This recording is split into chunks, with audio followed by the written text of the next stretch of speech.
حضرت انس رضی اللہ تعالیٰ عنہ سے روایت ہے کہ نبی کریم صلی اللہ علیہ وسلم نے فرمایا کہ جب تم میں سے کوئی نماز میں ہوتا ہے تو وہ اپنے رب سے سرگوشی کرتا رہتا ہے، اس لیے اپنی داہنی جانب نہ تھوکنا چاہیے لیکن بائیں پاؤں کے نیچے تھوک سکتا ہے۔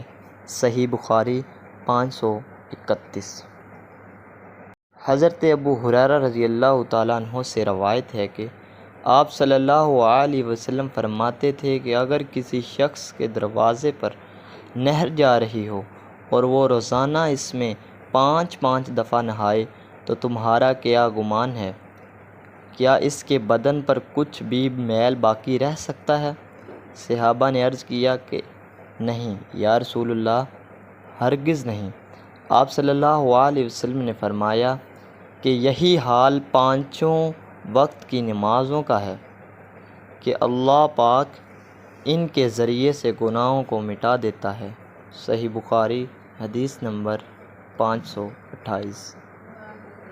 عروہ رحمۃ اللہ علیہ نے کہا کہ مجھ سے عائشہ رضی اللہ تعالیٰ عنہا نے بیان کیا کہ رسول اللہ صلی اللہ علیہ وسلم عصر کی نماز اس وقت پڑھ لیتے تھے جب ابھی دھوپ ان کے حجرہ میں موجود ہوتی تھی، اس سے بھی پہلے کہ وہ دیوار پر چڑھے۔ صحیح بخاری حدیث نمبر 522۔ رسول اللہ صلی اللہ علیہ وسلم سے دریافت کیا گیا کہ کون سا عمل سب سے افضل ہے؟ آپ صلی اللہ علیہ وسلم نے فرمایا اللہ اور اس کے رسول پر ایمان لانا۔ کہا گیا اس کے بعد کون سا؟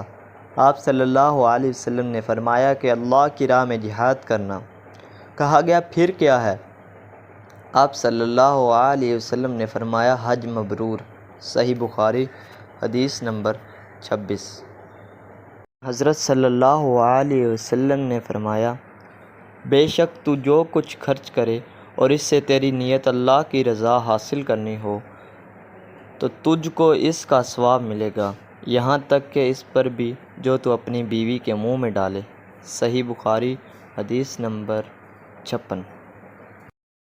جب آپ صلی اللہ علیہ وسلم سلام کرتے تو 3 بار سلام کرتے اور جب کوئی کلمہ ارشاد فرماتے تو اسے بھی 3 بار دہراتے یہاں تک کہ خوب سمجھ لیا جاتا۔